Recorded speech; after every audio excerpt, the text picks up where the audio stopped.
আমার নবী, নবীর আল যতদিন খুশি থাকবে, দুনিয়া থেকে চলে যাব, সমুদ্রের মতো তরঙ্গ সৃষ্টি করবে এই মেসেজ, এটা মারা যাবে না। ফতোয়া নিয়ে ডুবে যাবেন, এই আওয়াজ লাখো তরুণের অন্তরের মধ্যে রেভলিউশন তৈরি করবে ইনশাআল্লাহ। সম্মানিত উপস্থিতি, আমাদের কিছু কৃতকর্ম, আমি মুরিদ, আমার এলাকার মসজিদে নামাজ পড়ি না। আমি মুরিদ, সূরা ফাতিহা পড়তে জানি না ভাই। আমি মুরিদ, আমি আমার এলাকার মধ্যে ভালো মানুষ হিসেবে পরিচিত না। সব কিছু মিলে প্রপাগান্ডার মধ্যে এগুলো আইটেম হয়েছে। অথচ সব মুরিদকে এরকম 10 জনকে প্রপাগান্ডার আইটেম করা হয়েছে, 90 জনকে ডিসরিগার্ড করা হয়েছে। হে আমার যুবক তরুণ প্রজন্ম, রুয়ে তরিকত পন্থীরা যেই পরিমাণ মানুষকে সহযোগিতা করে, সেই পরিমাণ কোন রাজা বাদশারাও করে না। যেই পরিমাণ ক্ষুধার্ত এখানে এসে খাদ্য আহরণ করে, কোন রাজা বাদশার দরবারেও যায় না সেই শতটুকুন মানুষ। কিন্তু এগুলাকে ডিসরিগার্ড করা হয়েছে, এদের খেদমতকে ডিসরিগার্ড করা হয়েছে।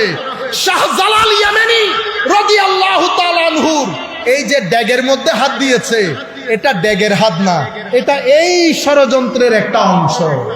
আপনারা বুঝতে পেরেছেন? সম্মানিত উপস্থিতি, আমি আপনাদেরকে বলছি, উর্সকে প্রপাগান্ডার আইটেম করবেন না। তরিকত তাসাউফকে আপনারা যারা যেই দরবারের সাথে সংশ্লিষ্ট, দরবারকে প্রপাগান্ডার আইটেম করবেন না। নামাজ কেন পড়বেন না? কিভাবে আপনি বিছানায় পিঠ লাগান?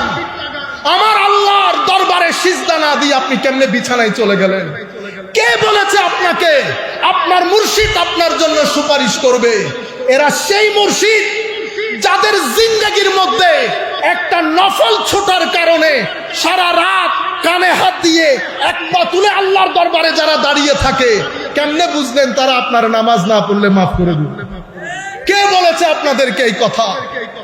যারা বছরের পর বছর, মাসের পর মাস সোনার বিছানা ত্যাগ করে একাকিত্বে আল্লাহর শরণে গুম হয়ে যাওয়ার জন্য পাহাড়কে বেছে নেয়, তারা কেমনে আমার মতো বেগাইরত নামাজ পড়ি না তাদেরকে বরদাস্ত করবে?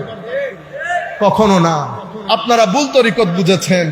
কোন দরবার, হুজুর গৌসে মাইজভান্ডারি তো অনেক দূরের কথা, কোন দরবার, কোন হক্কানি আলেম এটা কখনো বরদাস্ত করবে? আপনি ভুল বুঝেছেন, আপনি ভুল বুঝেছেন। গৌসে আজম শেখ আব্দুল কাদের জিলানী, আমাদেরও একটু সচেতন হতে হবে। যা মন চাই, যেখানে আমি কত এডিট করে করে কথা বলছি, সব কথা তো সবাইকে বলা যায় না। আপনি মাহফিলে বলে দিলেন হুজুর আব্দুল কাদের জিলানীর মুরিদ হলে আপনার আর কোনো ভয় নাই। আল্লাহর ইজ্জতের কসম, প্রথম যেই দিন এই কথা শুনেছি আমি তখন অনেক ছোট, আমি বলেছি আর যাই হোক হুজুর গৌসুল আজম এই কথা বলতে পারে না। আমার নবী যেখানে বলে নাই আমার উম্মতের জন্য কোনো ভয় নাই, পেরেশানি নাই, সেখানে হুজুর গৌসুল আজম কেমনে বলবে আমার মুরিদের কোনো ভয় নাই? পরে দেখলাম বলেছে, কিন্তু যাকে আমি মুরিদ বলেছি তাকে বলে নাই। মুরিদি, আমার মুরিদ, লা তাখাফ, ভয় নাই। মুরিদকে হায় হায় হুজুর এটা করে লিখেছে আল ইরাদা মুরিদ ওয়াল কাফ, এটার উপরে হুজুর পৃষ্ঠার পর পৃষ্ঠা লিখেছে মুরিদ কাকে বলে। এক কথাই যদি বলি, মুরিদ সেই ব্যক্তির নাম যেই ব্যক্তি নিজের চাওয়া পাওয়াকে ছেড়ে দিয়ে আল্লাহ নিজেকে ফাঁক করে পাকার স্তরে পৌঁছে গেছে, তাকে মুরিদ বলে। আমি কোন মুরিদের তালে আছি?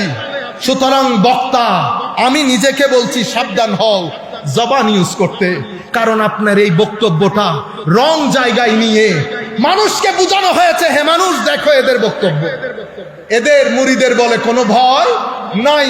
কেন বলছি? আমাকে এই কথা ইন্ডিয়ান এক ছেলে দেওবন্দের, অনেকক্ষণ কথা হয়েছে, শেষ উনি আমাকে বলছেন, দেওবন্দের অনেক বড় আলেম, আমরা তো ছোটখাটো লোক, আমাকে বলতেছে হুজুর তাইলে একটা কথা বলেন, মুরিদি লা তাখাফ আল্লাহ, এটার ব্যাপারে আপনার অভিমত কি? তা আমি বললাম অভিমত দেব পরে, আপনি আগে বলেন এই কথা আপনি কোথায় পড়েছেন? আমি শুনেছি। তা আপনি তো বড় জুলুম করেছেন আমার গৌসের উপরে। কেমনে? আল্লাহ মুনি যেই কিতাবে পড়েছেন অন্তত ওই কিতাবটা পড়ে আসতেন, ওই কিতাবটা পড়ে আসতেন। তারে কি আর বলতে পারছি? আপনি সুন্নি হলে না বলতাম সুন্নিদের পড়তে হয় না, সুন্নিদের পড়তে হয়, একদম পড়িয়েন না, কোনো দরকার নাই। কারণ আপনার আমার জন্য তো আমার নবী দাঁড়িয়ে আছেন সুপারিশ করার জন্য। নিজের নাতিকে তলোয়ারের নিচে দিয়ে দিয়েছে, আর আপনি নামাজ না পড়লে আমার নবী ওখানে দাঁড়িয়ে আছে আপনার সুপারিশের জন্য। সৈয়দানা আসগর, সৈয়দানা আকবরকে তলোয়ারের নিচে দিয়ে দিয়েছে, ফারুক আজম জিন্দেগি দিয়ে দিলেন, ওসমানে গনি জিন্দেগি দিয়ে দিলেন, আলী কাররামাল্লাহু ওয়াজহাহুল করিম জিন্দেগি দিয়ে দিলেন, ইমামে হাসান জিন্দেগি দিলেন। আপনি কেমনে চিন্তা করলেন নামাজ না পড়ে আপনি গুড়গুড়িয়ে বেহেশতে ঢুকে যাবেন? হে যুবক, আপনাকে ভুল বোঝানো হয়েছে। আমার নবী শাফাত অবশ্যই করবেন, আমরা গরিবদের জন্য করবেন, কিন্তু আমি এরকম বেগাইরত হয়ে আমার নবীর সামনে কেমনে দাঁড়াবো? এরকম বেগাইরত হয়ে আমার নবীর সামনে কবরের মধ্যে মুখ কেমনে দেখাবো? আমার নবীর দরবারে সাহাবী আসলেন, বলতেছেন ইয়া রাসূলুল্লাহ কি করলে বেহেশতে যাব? আমার নবী বললেন লা ইলাহা ইল্লাল্লাহ মুহাম্মাদুর রাসূলুল্লাহ, সালাত, যাকাত, সাওম, হজ। আর কিছু আছে? কোনাই। ইয়া রাসূলুল্লাহ কথা দিলাম বেশিও করব না কমও করব না, তবে এই জিনিসটাকে ছাড়বো না। বেচারা হাসি আনন্দে দরবার থেকে চলে যাচ্ছে, আমার নবী আনন্দে দেখাচ্ছে, হে মানুষ দেখো জান্নাতি, দেখো এই জান্নাতিকে দেখো, সেই ব্যক্তি জান্নাতি। এখন আপনি নামাজ নাই, দোয়া নাই, হজ নাই, যাকাত নাই, ঘুষ নেন, রিশওয়াত নেন, গালাগালি করেন, অশ্লীলতা করেন, এত কিছুর পরেও আল্লাহ যে জমিনের মধ্যে আমাদেরকে থাকতে দিয়েছে লাখ সিজদা আল্লাহর দরবার। সুপারিশ, শাফাত এত সহজ বিষয় না। যদি সহজ বিষয় হইতো ইমামে হুসাইন কারবালার প্রান্তরে যেত না। সম্মানিত উপস্থিতি, এই আইটেম দিয়ে মুহাম্মদুর রাসূলুল্লাহ সাল্লাল্লাহু আলাইহি ওয়াসাল্লামের পরে তরিকত এবং তাসাউফের পুরা দরবারগুলোকে এই প্রজন্মের কাছে ভণ্ড বলে প্রতিষ্ঠিত করে দিয়েছে, ভণ্ড বলে প্রতিষ্ঠিত করে দিয়েছে। এখন এই জায়গায় আঘাত আমাদেরকে হানতে হবে, কারণ আমরা এই জায়গার জন্য দায়ী। সুতরাং প্রত্যেক যুবক আজকের পর থেকে আমরা বেনামাজি থাকবো না। সূরা ফাতিহা শিখবেন, কোরআন কেমনে পড়ে শিখবেন, তিলাওয়াতে কোরআন ছাড়া যেন কোনো দিন না যায়। আপনার কথা কি বলবো, আমি নিজেও পড়ি না। হায় হায়, এমন জমানা এসেছে, এমন জমানা এসেছে। তাসাউফের কিতাব, আমি সুফি, জিন্দেগিতে একটা তাসাউফের কিতাব পড়ি নাই।